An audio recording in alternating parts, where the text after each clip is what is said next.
तुमच्या हातातून या गोष्टी वारंवार पडत असतील तर मोठ्या संकटांचा असू शकतो इशारा। आजच्या आधुनिक काळात सगळ्यांना आपली कामे पटापट करायची असतात, पण घाईगडबडीत काही गोष्टी बिघडतात किंवा आपल्या हातातून पडतात। आता काही वस्तू आपल्या हातातून निसटून पडतात किंवा अनावधानाने हातातून सटकतात। वारंवार जर अशा घटना घडत असतील तर ते शुभ संकेत मानले जात नाही, तर ते अशुभ संकेत मानले जातात। असे मान्यता आहे तुमच्या हातून या वस्तू पडत असतील तर त्याचा काय अर्थ आहे ते आता आपण पुढील व्हिडिओमध्ये जाणून घेऊया। त्यासाठी हा व्हिडिओ संपूर्ण पहा। आपल्या हातातून काही वस्तू पडली किंवा सांडली तर आपण म्हणतो ठीक आहे, घाई गडबडीत होते असे, पण अति घाई संकटात नेईल, तसेच त्यामुळे आपले काम दुप्पट वाढत जाते। जर तुमच्या हातातून एखादी वस्तू वारंवार पडत असेल, असे घडत असेल तर त्याकडे कटाक्षाने लक्ष द्यायला हवे। दैनंदिन घटनांचा संबंध वास्तुशास्त्रासोबत लावला जातो आणि त्यामुळे ते अशुभ संकेत असतात। बरं, आपण पुढे कोणकोणत्या वस्तू जर पडत असतील हातातून तर त्याची काय लक्षणे आहेत आणि काय संबंध आहे ते आता आपण पाहूयात। लक्षण पहिले, मीठ हातातून सांडणे। जर तुमच्या हातातून मीठ वारंवार सांडत असेल तर याचा अर्थ तुमचा शुक्र किंवा चंद्र ग्रहाचा प्रभाव कमी आहे। शुक्राचा प्रभाव कमी असेल तर वैवाहिक जीवनात अडचणी येऊ शकतात, आणि जर चंद्राचा प्रभाव कमी असेल तर श्वसनाशी संबंधित आजार होण्याची शक्यता असते। हातातून मीठ पडणे ही घटना महिन्या 2 महिन्यात एकदा घडली तर काही हरकत नाही, परंतु जर हे वारंवार तुमच्याकडून होत असेल तर काहीतरी गडबड आहे। घरात कुठला वास्तुदोष तर नाही ना, त्यामुळे ही घटना घडत आहे, ते तपासून पाहावे असे सांगितले जाते। संकेत दुसरा, तेल सांडणे। अनेक वेळा आपण काही गडबडीत काम करत असताना आपल्या हातातून वारंवार तेल गळते, परंतु असे वारंवार होत असेल तर काळजीपूर्वक विचार करणे आवश्यक आहे। तेलाला शनिदेवाचे प्रतीक मानले जाते आणि प्रत्येक घरात तेल वापरलेच जाते। विशेषतः जर तेल चुकून जमिनीवर पडले तर त्याला वास्तूशी जोडले जाते। यामुळे तुमच्या कामात अडथळे येतात आणि बरेचदा पैसे गमावण्यास सुरुवात होते। कुटुंबावर संकट किंवा कर्ज वाढवणे असे संकेत असू शकतात। त्यामुळे जर तुमच्या हातातून वारंवार तेल सांडत असेल तर तुम्ही जरा याचा गांभीर्याने विचारपूर्वक विचार करा आणि भविष्यात होणाऱ्या चुका टाळा। तिसरा संकेत आहे दूध सांडणे। असे होऊ शकते की चुकून कधीतरी तुमच्या हातातून दूध सांडू शकते किंवा उकळते दूध ओतू जाऊ शकते, पण हे घटना जर वारंवार घडत असेल तर तुम्ही थोडे सावध राहा, कारण वास्तुशास्त्रानुसार तुमच्या घरात या घटनेला वेगळेच महत्त्व आहे। तुमच्या घरात नकारात्मक ऊर्जा निर्माण करणारी काही कारणे आहेत का हे तपासून पहा।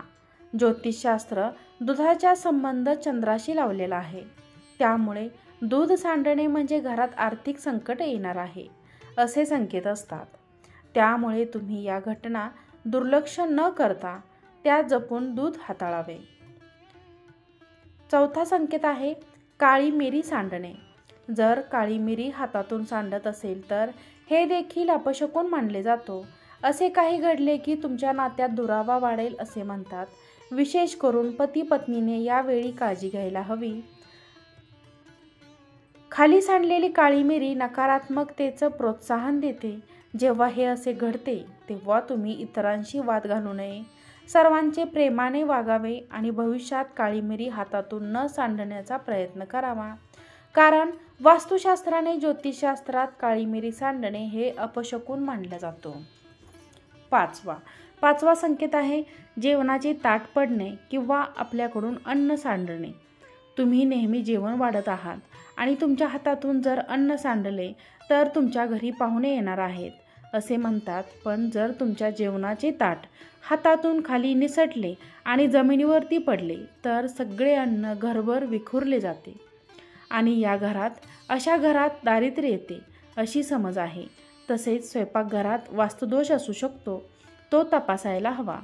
त्यामुळे ज्योतिषशास्त्राने वास्तुशास्त्रानुसार घरातील स्त्रीने जेवणाचे ताट वाढताना व्यवस्थित वाढावे, ते खाली सांडून देऊ नये. ते जर खाली सांडले तर तुमच्या घरात दारिद्र्यता येऊ शकते असे संकेत देतात. 6वा संकेत आहे पूजा थाळी पडणे. आपण नेहमी घरात देवपूजा करत असतो, परंतु बऱ्याच वेळा देवपूजा करत असताना स्त्रियांच्या हातून पूजा केली जाते आणि पूजा करताना आरतीची थाळी घाईगडबडीत पडली जाते.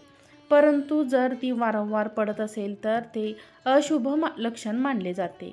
याचा अर्थ आहे तुमच्या पूजेचा स्वीकार होणार नाही. तसेच पूजेचे ताट पडणे हे सूचित करते की तुमच्यावर काहीतरी अनिष्ट संकट येणार आहे. त्यापासून तुमचे रक्षण करावे.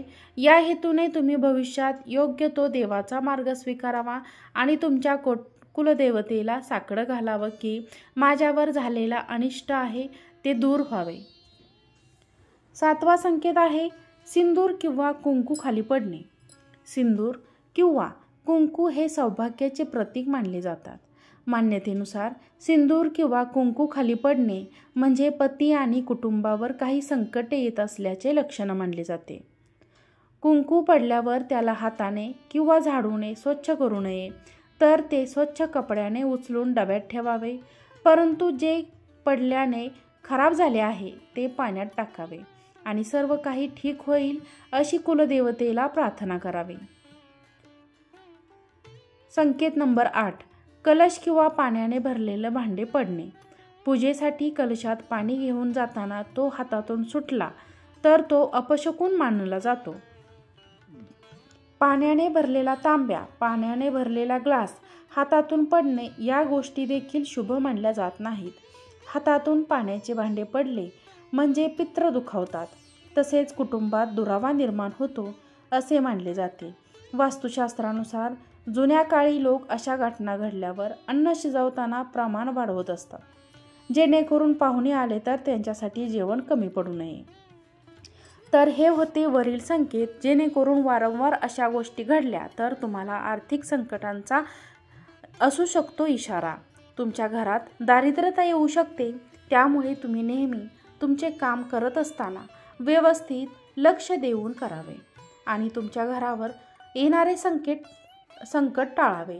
तर तुम्हाला आजचा व्हिडिओ आवडला असेल तर व्हिडिओला लाईक करा, चॅनलला सबस्क्राईब करा आणि हा व्हिडिओ शेअर करा. आजचा व्हिडिओ पाहिल्याबद्दल तुम्हा सर्वांचे मनापासून धन्यवाद. श्री स्वामी समर्थ.